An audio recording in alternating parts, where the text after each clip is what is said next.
जय जगन्नाथ सांग मैंने मु आज आपण नहीं आसी गोटे भयानक कहानीटीए। तेबे चलतु समय को बेसी नष्ट न करी आरंभ करवा आज भयानक कहानीटी। नई कूड़िया गाँटीए से गाँव में बाबुलार घर। बाबुला से नईर माछ धरी ता गुजरान मेटाए। नईटा भारी ओसारिया समुद्र पाखापाखि होइथिबारु से नईरे सबुदिन जुआर आसे आउ भट्टा भी पड़े। भट्टा पड़े बा पानी छाड़गले नई पठार थिबा कंकड़ा गातर हाथ पुरे बाबुला बड़ बड़ कालिया कंकड़ा धरे। तार टिके हेले भी डर न थाए। माछ कंकड़ा धरिबार बाट ताको भल भाबरे जना। दिनकर कथा से दिन थाए कार्तिक पूर्णिमार परदिन छाड़ खाई। बड़ी भोरु बाबुला ता जाल धरी नई कूल को गला। सेतेबेलकु नईरे पानी कमी जाई थाए। हालका हालका कुहुड़ी। नई पाखरे एते शीत न थाए। मुंडरे पगड़ीटे बांधी देई बाबुला ता कामरे लागिगला। जाल पकई पकई बहुत दूर पर्यंत गला। हेले सेदिन काहींकि केजानी माछर ना गंध नथिला। छाड़ खाई परी दिनरे ता अंटीरे माछ नाही। जेतिकी धरिची ता निज घर को भी नियंट। आउ बेपार करिबो कौन? सबुदिन जाउथिबा बाट ठारू सेतेबेलकु बाबुला आहुरी अनेक बाट चली आसिलानी। जुआड़े कि आउ गाँ गंडा किछि नाही। समुद्र मुहान पाखापाखि नदीर दुई पाखरे खाली बन। से आड़े लोकमानकर बेसी जीवा आसिबा नाही। बाबुला केबे भी घर को खाली हाथरे फेरेनी। बाबुला सेतेबेले टिके दूरर देखिला पानी कड़र काद कच कच किंतु बहुत गुड़ाए कंकड़ा गात। बाबुला भारी खुशी हो गला। आउ मने मने भाविला माछ नहेला नाही एइठु बड़ बड़ कंकड़ा धरिबी। ताहापरे ता जाल को कूଳରେ रखिदे भल करी लुंगीटा को भिड़ी पछा मारिदेला। ताहापरे गोटिए परे गोटिए कंकड़ा गाथरे हाथ पुरेइला। नई कंकड़ाठू समुद्र कंकड़ा बहुत बड़। हाथ को कामुड़ी देले आउ छाड़बेनी। खंडे मांस नहीं। तेणु बाबुला हाथ में गामुछा गुड़े अति सावधानतार सह गातरे हाथ पुराउथाए।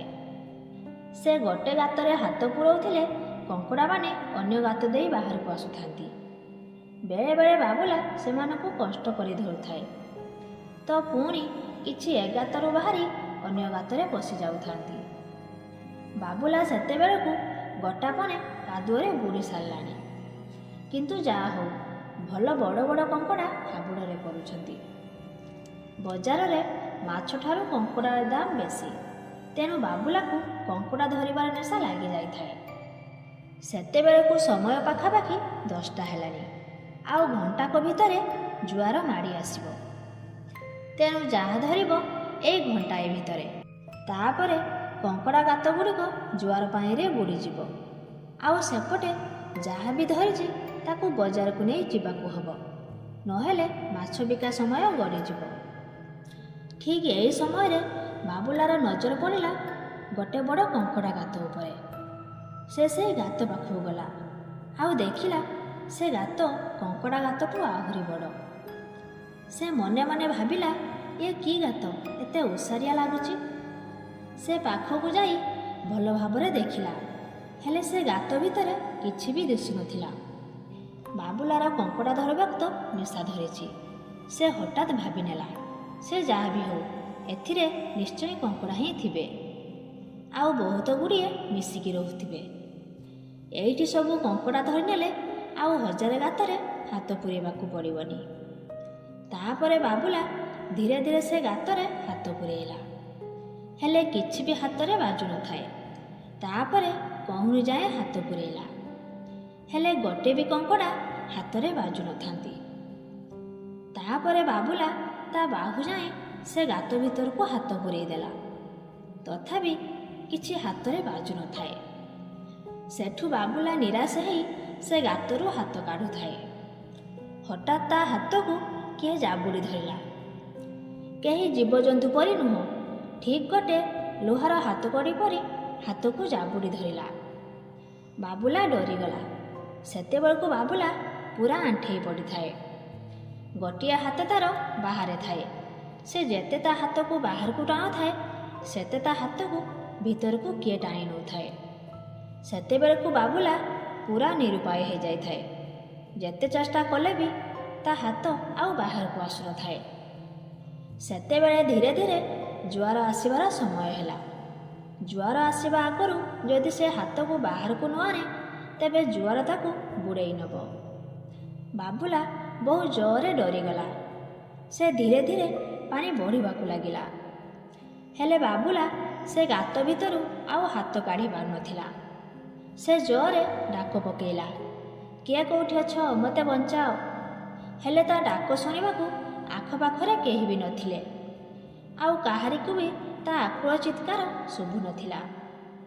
ଧୀରେ ଧୀରେ ନଦୀର ଜୁଆର ପାଣି ସେ ଗାତକୁ ଛୁଇଁଲା। ଏଥର ବାବୁଲା ତାର ସବୁ ବଳ ଖଟେଇ ମୁକୁଳେଇବାକୁ ଚାହିଁଲା। ହେଲେ ତାର ହାତକୁ କିଏ ଧରିଥିଲା କେଜାଣି, ଛାଡ଼ିବାର ନାଁ ହିଁ ନେଉନଥିଲା। ତାପରେ ଜୁଆର ପାଣି ବାବୁଲାର ନାକ ପାଖରେ ପହଞ୍ଚିଲା। ବାବୁଲା ବୁଝିଗଲା ଏ ନିଶ୍ଚିତ କେଉଁ କାଳପୁରୁଷ, ଆଉ ବଞ୍ଚିବାର ବାଟ ନାହିଁ। ତାପରେ ଜୁଆର ପାଣି ବାବୁଲାକୁ ସମ୍ପୂର୍ଣ୍ଣ ବୁଡ଼େଇ ଦେଲା। ବାବୁଲା କିଛି ସମୟ ଜୀବନ ସହ ଲଢ଼ିଲା, ଆଉ ତାପରେ ତାର ସେଇଠି ଜୀବନ ଚାଲିଗଲା। ଏମିତି ସମୟ ଗଡ଼ି ଚାଲିଲା। 12ଟାରୁ 2ଟା ହେଲା, 2ଟାରୁ 3ଟା ହେଲା, ହେଲେ ବାବୁଲା ଆଉ ଘରକୁ ଫେରିଲାନି। ସେପଟେ ଘରେ ସମସ୍ତେ ବ୍ୟସ୍ତ ହୋଇପଡ଼ିଲେଣି। ହାଟରେ ଦେଖିଲେ, ବାଟରେ ଦେଖିଲେ, ହେଲେ କେଉଁଠି ବାବୁଲା ନଥିଲା। ଯାହାକୁ ବି ପଚାରିଲେ କାହାରି ପାଖରେ ସଠିକ୍ ଉତ୍ତର ନଥିଲା। ଦେଖିଥିବା ଲୋକେ କହିଲେ ସକାଳୁ ଜାଲ ପକେଇ ପକେଇ ସମୁଦ୍ର ମୁହାଣ ଆଡ଼କୁ ଯାଉଥିଲା। ଗାଁ ଲୋକେ ଭାବିଲେ ବୋଧେ ସେ ମୁହାଣ ଜଙ୍ଗଲ ଆଡ଼କୁ ଯାଇଥିବ। ତାପରେ ଗାଁର କିଛି ଲୋକ ମିଶି ଖୋଜାଖୋଜି କରିବାକୁ ସମୁଦ୍ର ମୁହାଣ ଆଡ଼କୁ ଗଲେ। ସେତେବେଳକୁ ନଦୀରେ ଜୁଆର ଥାଏ। ଗାଁ ଲୋକ ଠିକ୍ ସେଇଠି ଯାଇ ପହଞ୍ଚିଲେ ଯେଉଁଠି ବାବୁଲା ଜାଲକୁ କୂଳରେ ରଖି ଯାଇଥିଲା। ହେଲେ ବାବୁଲା କୁଆଡ଼େ ଗଲା? ସେତେବେଳେ ଗାଁ ଲୋକଙ୍କ ମନରେ କେତେ ପ୍ରଶ୍ନ। କ'ଣ ହେଇଛି ତା ସହ? ବାବୁଲାର ଜାଲ ଅଛି, ହେଲେ ବାବୁଲା ନାହିଁ। ଲୋକେ ସନ୍ଦେହ କଲେ ବୋଧେ କୁମ୍ଭୀର ନେଇଯାଇଛି। ସେହି ଭୟରେ କେହି ବି ପାଣିକୁ ପଶୁନଥାନ୍ତି, କାଳେ କୁମ୍ଭୀର ପୁଣି ସେଇଠି ଥିବ। ଏମିତି କିଛି ସମୟ ପରେ କିଛି ଲୋକ ଆଗକୁ ଗଲେ, ଆଉ କିଛି ଲୋକ ସେଇଠି ଜଗି ବସିଲେ। ଗାଁକୁ ଖବର ଗଲା। ଗାଁରୁ ସବୁ ଲୋକ ଧାଇଁ ଆସିଲେ। ଆଉ ତାପରେ ଧୀରେ ଧୀରେ ପାଣି ଛାଡ଼ିଲା। ଗାଁ ଲୋକେ ସେଇଠି ବାବୁଲାକୁ କଙ୍କଡ଼ା ଗାତରେ ହାତ ପୁରେଇ ଶୋଇଥିବାର ଦେଖିଲେ। ହେଲେ ଆଉ ତା ଦେହରେ ଜୀବନ ନଥିଲା। ସମସ୍ତେ ତାକୁ ଉଠାଇବାକୁ ଚେଷ୍ଟା କଲେ, ହେଲେ କାଦୁଅରୁ ହାତ କାଢ଼ି ପାରିଲେ ନାହିଁ। ବୋଧେ ଜୁଆର ପାଣିରେ ବାଲି କାଦୁଅରେ ତା ହାତ ଲାଗିଯାଇଛି। ଶେଷରେ ଗାଁ ଲୋକେ ଗାତର ଚାରିପଟ ଖୋଳିବାକୁ ଲାଗିଲେ। ଆଉ ଖୋଳି ସାରି ଯାହା ଦେଖିବାକୁ ପାଇଲେ ତାହା ଥିଲା ବହୁତ ଭୟଙ୍କର। ସେ ଖୋଳା ହେଇଥିବା ଜାଗାଟି ଥିଲା ଗୋଟିଏ ଅନେକ ଦିନର ପୁରୁଣା ସମାଧି। ଆଉ ସେଇଠି ମିଳିଥିଲା ଗୋଟିଏ କଙ୍କାଳ। ସେତେବେଳେ ଗାଁ ଲୋକ ବୁଝିଗଲେ ଇଏ ହେଉଛି ସେଇ କାଳପୁରୁଷ ଯିଏ ଆମ ବାବୁଲାକୁ ଖାଇଗଲା। ତ ସାଙ୍ଗମାନେ, ଇଏ ତ ଥିଲା ଆଜିର କାହାଣୀ। ଆଜିର କାହାଣୀଟି ଯଦି ଆପଣମାନଙ୍କୁ ଭଲ ଲାଗିଥାଏ ତେବେ ଭିଡ଼ିଓକୁ ଗୋଟେ ଲାଇକ୍ କରି ଆମ ଚ୍ୟାନେଲକୁ ସବସ୍କ୍ରାଇବ୍ କରିନିଅନ୍ତୁ, ଯାହାଫଳରେ ଆଗକୁ ଏମିତି ନୂଆ ନୂଆ ଭିଡ଼ିଓର ନୋଟିଫିକେସନ୍ ଆପଣ ସର୍ବପ୍ରଥମେ ପାଇପାରିବେ। ତ ପୁଣି ଦେଖା ହେବ ଆଉ ଗୋଟେ ଭୟାନକ କାହାଣୀ ସହ। ସେତେ ପର୍ଯ୍ୟନ୍ତ ଆମକୁ ବିଦାୟ ଦିଅନ୍ତୁ। ଜୟ ଜଗନ୍ନାଥ।